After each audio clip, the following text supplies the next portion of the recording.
I think we should continue on with this discussion about IHN, or about sockeye and the issues about sockeye, because as Christine said, we now in Canada have kind of a legislative ban almost on sockeye culture. That is, it's taken as a very serious disease in law, and so you can't just do it like you can the other species.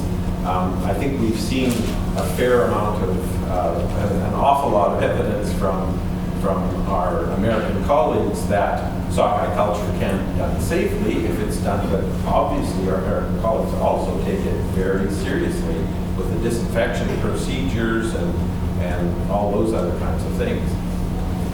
We have some groups in Canada who like to do sockeye culture, but we now have this legislative, it's very difficult for us to do that. And, or it's not impossible, but it's very difficult. And there's an awful lot of stuff required. So I'd like people to continue to discuss what their concerns are and what people should do. Please. Yeah, I was interested in the slide that was shown of the earring policy, legislative policy, that showed a preference for spawning channels over hatchery production, when it seems to me like that, like a spawning channel would present a much higher risk. You can't disinfect your eggs. There's no biosecurity around these channels that are open to the air and river water in some cases. Can you speak to that? Well, I would just say that the last comment made here about adults is crowding. When you crowd adults together, they tend to encourage the spread of IHN. And a spawning channel is a non-crowded situation. I mean, I think that just in the operation of spawning channels, we are finding, and this was in Carino's talk, which was Doug Loftus' talk, but in that talk there was discussion about how if we load the channels more quickly, if we avoid that crowding period before we load the channels, then we'll have much less risk. If you just get fish to do what they naturally do, you're not. Yeah, and then obviously after, once they're in the channel and they're spread out and the fish are in gravel, the crowding issues are less, though we basically have IHN endemic in all of our channel stocks. And periodically, again, in Carino's talk, you've heard that sometimes bites you in the butt. But I think that we've seen really, and it's not just about sockeye dying from IHN. When I first started the salmon management program in 1980, I was hired to design hatcheries, and I wanted to do a sockeye hatchery, and they said, okay, you can do a sockeye hatchery as a pilot as long as you put it out in the middle of nowhere where nobody. We put it up on the central coast on a little place called Florida Creek, and it was, and they all died from IHN, so it was kind of, and they said, see, I told you so. I had no controls, no ability to do a good job, so, but we've stayed away from sockeye culture mainly because of the co-culture issue with it educating the buyers to Chinook within the same facilities, and as Christine Kane showed you, that we've had both steelhead and Chinook infected with IHN just from the source water, not even from co-culture. That's a problem, just having sockeye in the source water, as most of our facilities have groundwater abilities, and that's why I think it's that place, that Robinson Creek, where we're trying to get. We're now developing groundwater for that facility, which we should have done 30 years ago. Please continue to. Yeah, don't ask me. Yeah, I didn't have a comment to make. That's John Burt. Good. With regards to reintroducing sockeye into systems when they were lost a long time by damming or so, what are our options that we can't go to enhancement? Just letting fish go and hoping that they eventually go off in numbers doesn't seem to work in the current oceanic regime of having really low productivity in the ocean. So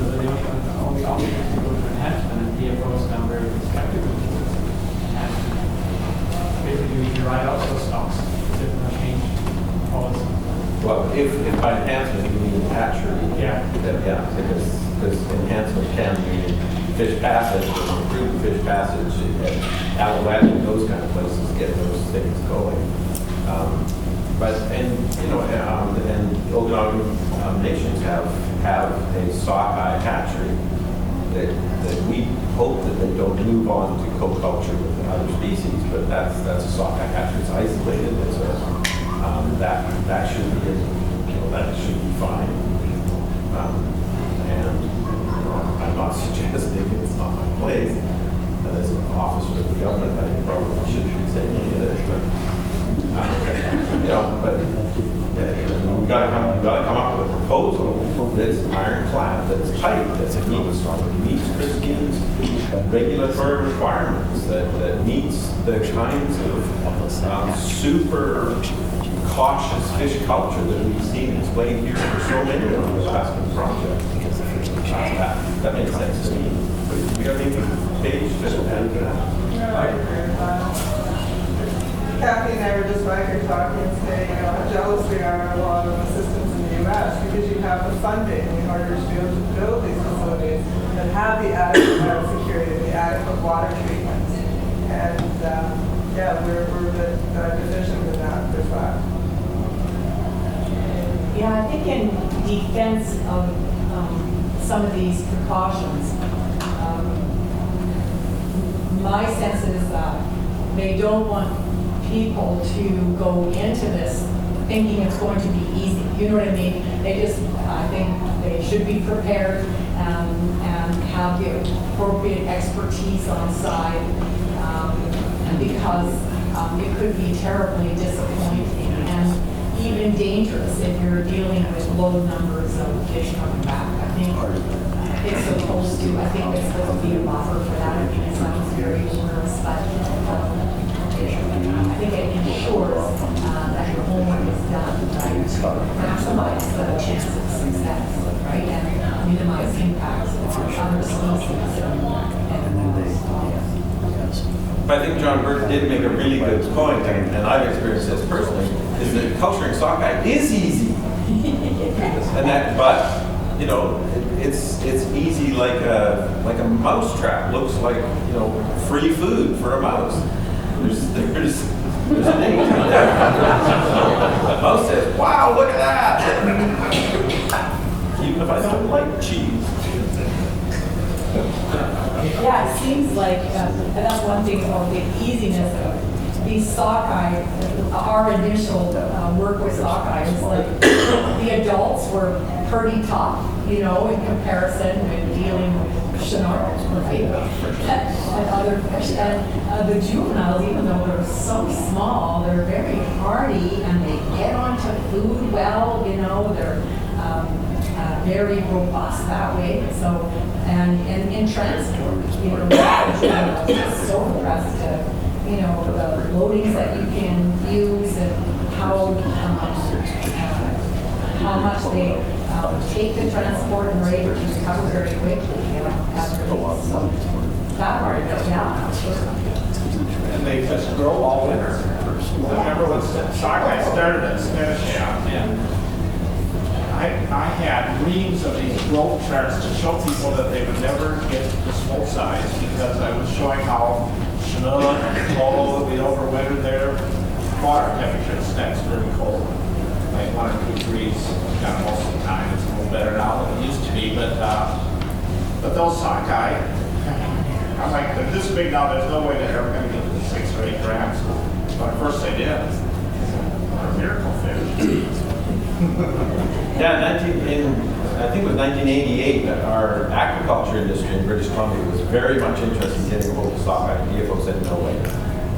And then so they said, well, okay, let's do a pilot on sockeye. So I collected a whole bunch of sockeye eggs, made absolutely sure they're completely free of IHN, and gave them as eyed eggs to some aquaculture companies. And one of those companies just grew them in fresh water to a sort of a pan size, and they were very successful at that. It was fantastic. They just grew like crazy. All of the companies who put them into sea pans in the ocean, they just died like flies. It was an absolute disaster. And at the same time, we're doing what, and I don't know, so I've seen pictures of you guys doing sea pens. Were those just in lakes, or have you put sockeye into the ocean and had success? Because someone with the captive, right, tried Yes. saltwater. Yeah, split out into saltwater pens. Yeah. Saltwater ring, essentially. It worked fine? Bay-based programs. They didn't die right away, but they didn't grow. They survived. They Yeah. did well. Yeah, is that right? Good growth on it. Did you have to treat them at all on the saltwater? Vibrio or stuff like that? Yeah. Just for, Go ahead. Yeah. we transferred to saltwater and our fish doubled in size in 3 weeks with very low mortality. But what we found in that imprinting period is that those fish, especially if you put them in at that young size, you have to have a good freshwater influence. The better freshwater influence you have, if you take those fish and you put them just into a strict 100% saltwater situation, they're going to die like flies. But if you put them somewhere near an outlet where you have some sort of a lensing on top of the water or an influence of fresh water that's going to flow through your pens, like where we're at Telrod Cove, that creek comes out, it comes out into the cove, it flows right through the pen area. We have, at that site, we have very, very little mortality, less than 1% per year, and usually a percentage of a percent. We did another project where we took those fish directly out of the lake and put them into a 100% saltwater environment without that lens and without that freshwater influence. And we saw 10 to 15% mortality, up to 18% mortality in some of those pens. Pretty much right away in the first week to 10 days, right after you could figure that those fish were trying to osmoregulate and that they just weren't able to handle it. So without that lensing area, part of the success for our NetPen project, I think, is definitely keyed in on having that lens that rides on the top of the water, having that freshwater influence, and letting those fish choose where they want to be in that salinity. It's proven out to us to be very successful, very little mortality in that situation, instead of just putting them directly into a saltwater environment without any influence at all. And as a manager of the facility that breaks all these rules every single day of the year, including John Burke's density recommendations, you have to be brave to do this. You have to be willing to take the risk and do the work. If you're willing to do the work, your facility is going to survive. I inherited that facility from Gary Burke. The disinfection policies that he put in place and the disinfection policies that have been worked out through these years can be effective and can be applied to a facility with multi-species and be able to be successful. We do it every day. Not only do I have Chinook, but we also do rainbow trout. We have the ability to screw that up every single time we step foot on the facility. So, it's not like it's an impossibility. If you look at something like it's impossible, it's always going to be. You have to be able to work out those steps and be able to go into work every day and deal with that risk and deal with those possibilities and break the rules a little bit to push the boundaries of what you can do with this. If you accept the status quo and that's the way it's going to be, and you're going to be afraid of that situation, you're never going to move forward. We could come back here in 10 years and be in the exact same place if nobody's willing to push those boundaries ahead and take those risks to make this happen. Because eventually, this is going to happen. Like John said, if these arguments start, or the density of the ocean starts to become more, we need to start looking at these other options. The risks are going to have to be taken by someone. It's got to happen eventually. Remember, he does drive a Lincoln Continental, so. Pinch of salt and. Yeah, I was hoping you'd bring the aquaculture thing up. Like, we were kind of trying to track that when it happened too. And it seemed like most of the mortality, at least as far as I could find out, and I was a long way away from it, was KD. Because they had put these sockeye in farms where they were raising Chinook and Coho. And the KD was what killed most of them. But the other thing that was really interesting, and again, I wish somebody here, maybe somebody was more involved. It seemed like the sockeye grew really well for a while, and then there was a governor, and they stopped growing. And it said it wasn't food or anything, but that there was some internal genetic governor that wanted the sockeye to be 6 or 7 pounds, and your marketable size was 12, and that they did great for a little while, but they just slowed down. Now again, I wasn't directly involved. I just talked to people anecdotally, but there was some interesting stuff there. I know the Pacific Biological Station spent a number of years trying to grow sockeye. Yeah, and that's kind of where I Nanaimo. got it. And that was, 22 to 26 parts per million, or part per thousand seawater, so that wasn't full strength. Great. We'll switch gears for a second and talk about wastewater management. Some of these facilities are potentially discharging pathogens on a continuous basis. I heard one of the gentlemen refer to a single cell treatment. Is that, what is the background around that? That is considered to be effective in preventing spread of pathogens in discharged water? So this was part of our NICB's phosphorus, nitrogen, and total suspended solids loading limitations. So we have a single cell, very simple device where all solids are vacuum conveyed to that device, allowed to settle out. And then, well, what we found is that we were very close to our effluent discharge limits, and this was just a design issue with us. So this now necessitates a rather expensive quarterly cleaning frequency of that vessel to stay within our NICB's limits. It doesn't really have any bearing on pathogen loading per se, or increasing densities of infectious stuff outside of our into receiving waters below our facility. It's completely NICB.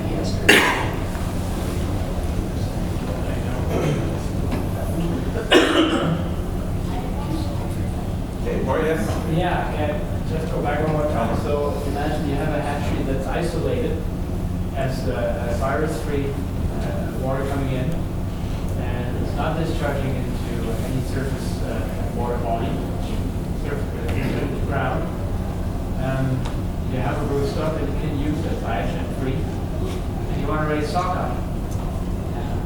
We don't get permit to do that. So here we are. That's a very frustrating situation to be in. And What's the rationale, like? there's a paper currently coming out, a discussion paper over the next 2 years, to wait for that paper to come out before we can keep on going with that hatchery. But that's, and year 17 and 18 we're trying to do this. So it's not, we're not trying to do this, you're said with the hatchery that's 5 or 6, so people are getting more and more frustrated. So in Canada, I think it has to be a long-term decision made whether they want to try to allow people to bring sockeye back and use hatcheries or not. Yes, and probably not on with it. People will get very frustrated.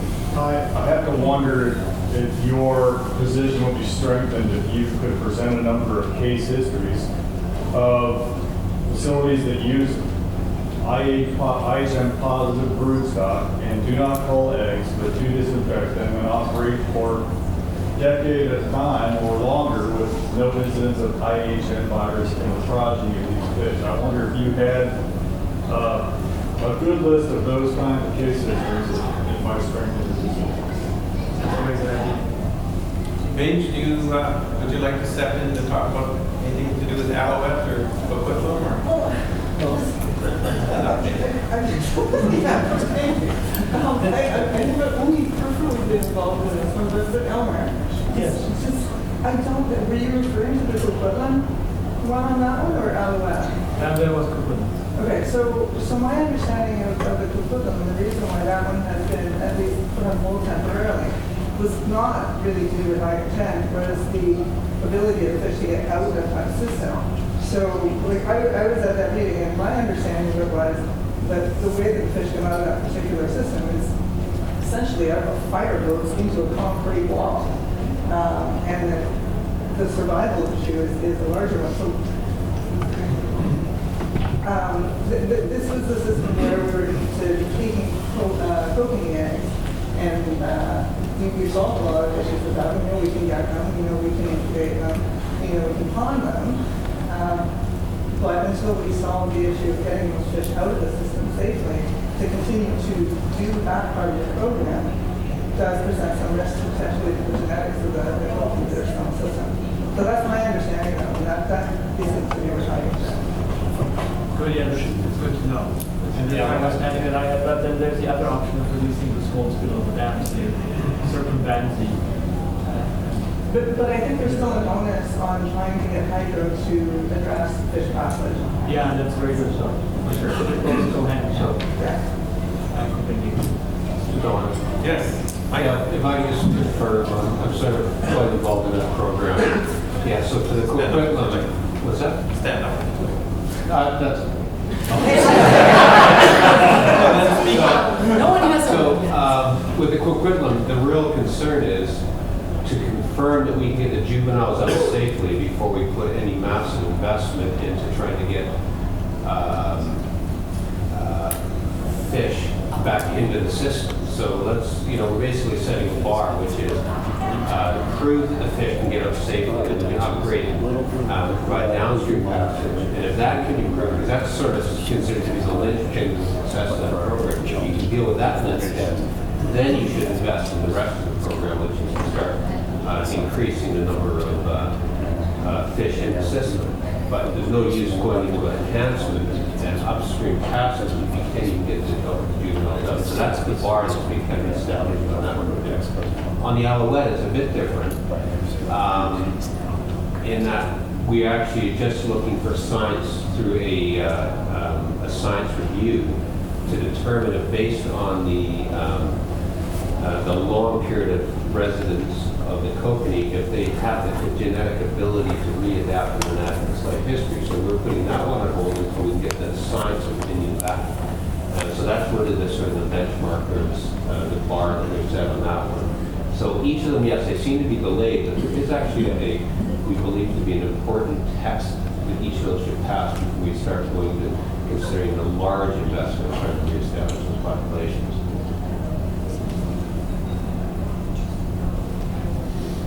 Hoppin, did you have something to say?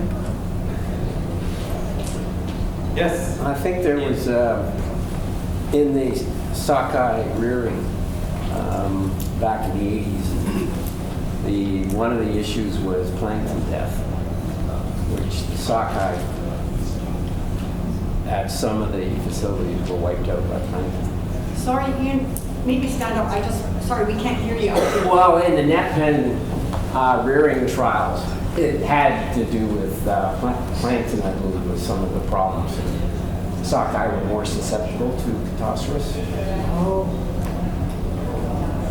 That was anecdotal. In the source water. No, I think, yeah, in the net pen area. Yeah. Well, there's lots of problems. Some of them don't have anything to do with biology or disease or whatever, but I take Michael's point that, look at the whole picture, make sure you can do all the steps before you don't just do step one. Yeah. All of these questions about like water supply and effluent, just a question for everybody that's here, how long do you think it's going to take science to be able to catch up to the point where you could do closed system sockeye aquaculture with high amounts of isolation? That would solve a high degree of your large effluent problems, discharge problems. If you had a virus-free water supply to use at the facility, do you think that science is going to catch up to the point where a closed sockeye aquaculture facility would be something that would be viable, although not cheap? You would have energy costs that definitely, or something.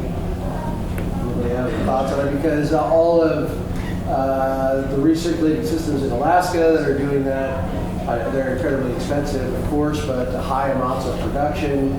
You have most times are indoor facilities where you have really easy ways to isolate all of your production, or take different cohorts and isolate them, or those recirculating systems. Is there anybody that's working on something like that where viruses could be dealt with in such a way where you could go to some sort of recirculating system? Now it seems pretty much frowned upon, nobody really even talks about it with sockeye aquaculture, but the rest of the business seems to be moving towards that type of model in a lot of places as far as production goes. Do you think that sockeye will get to the point where that could be an option?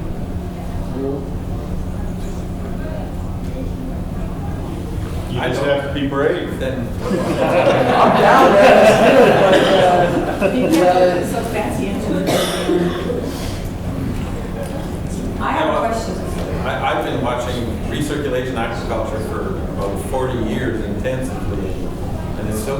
ways to go. So, without makeup water. You mean to get to 100% research? Well, just a very high percentage. Yeah. Well, There's issues with quality, water quality degradation, no matter how. I mean, eventually you become a bacteria culturist if you're good, and that's more complicated than sockeye culture. Yes, well, but there are successful programs out there. I mean, I think the bolder among in the industry might say that we're already there. It's just a matter of whether you're willing to accept that we're going to have compartmentalized units. You don't deal with the virus when you get IHN, whether it's in an incubator or whether it's in a 30-foot circular, you pour it in the morning. Yeah. Sandy. I want to bring up this, I have a couple of things. One of them is about fertilizing the eggs at the river and adding iodine there and running water iodine in the iodine. And so I'm just curious where this came from, like where this technique came from, over and above like taking gametes like we usually do, and we still do, and you know, keeping eggs and sperm separate, keeping them on ice, take them back to a fertilization facility external to the incubation, and doing it there. So I'm just wondering where that We came really from. tried not to move fertilized eggs, and we got the impression that a lot of your programs are moving fertilized eggs as opposed to moving gametes. Yeah, and I just was curious as to, there must have been some impetus for this, and I'm just curious about that. Is that part of it? Well, we did it to start being big. All the stuff we talked about was Pardon? fertilized. We always move fertilized. But even those places where you have a day's delay or 2 days delay, It really depends on water temperature, doesn't it, if you think about it? Because your eggs cannot develop very far, or transporting them is going to kill them. If you have really cold water, and the ability to keep them cold, fertilizing them on site actually is a little bit easier. we don't have that cold water. I don't think. You do have to have cold water, Yeah. because if they develop very far, it doesn't take very long before they develop to the point where you with shocking, any kind of shocking. Yeah, like we always have But that, like we 10 always minute generally rule. had the chance to, put them in 4 to 5 degree water. If the beaver that made 90 trips to Al's place didn't show up that night to get the eggs, we would put them in really cold water. We always had ice to slow that down. Yeah. And obviously, you take them back to the hatchery and you drain the iodine out and you put them in the trays and no shock, you know what I mean, no mortality from. No, not if you could keep them cold, but truly you do have to keep them cold. We experienced that with the Yeah. TDR. We also, I'm sorry.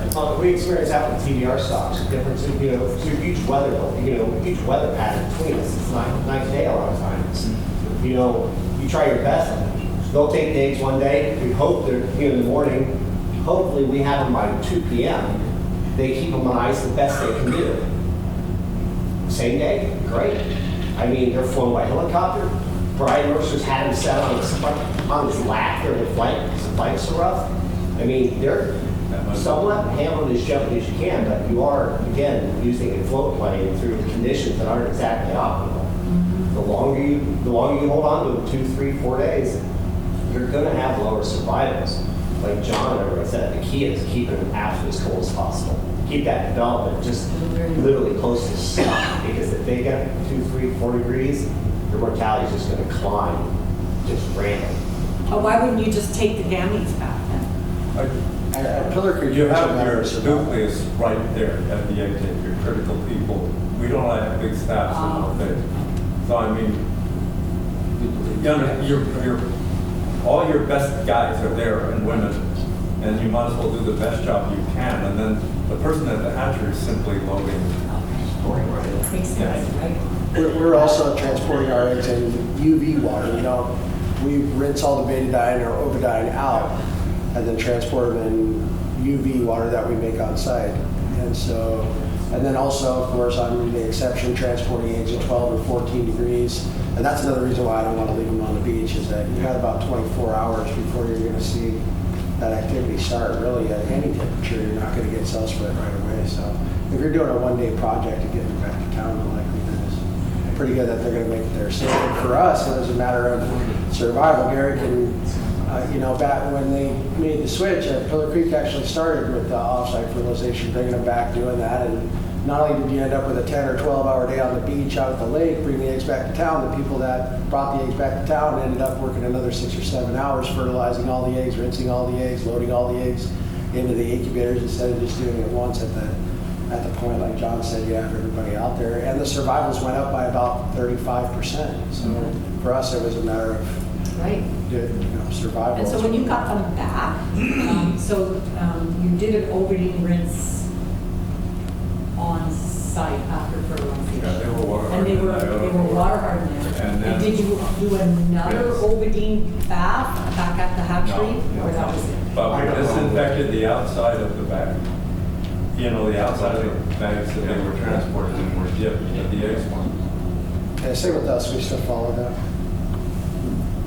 One thing about egg cases is that this IOE protocol that some people are doing is you do a saline solution wash of the eggs before you fertilize them, and then after you fertilize them to wash the sperm weight, and then you use the iodophore to right? That's right, Brian? Yeah. So do any of you in Alaska or Idaho do that, or Washington?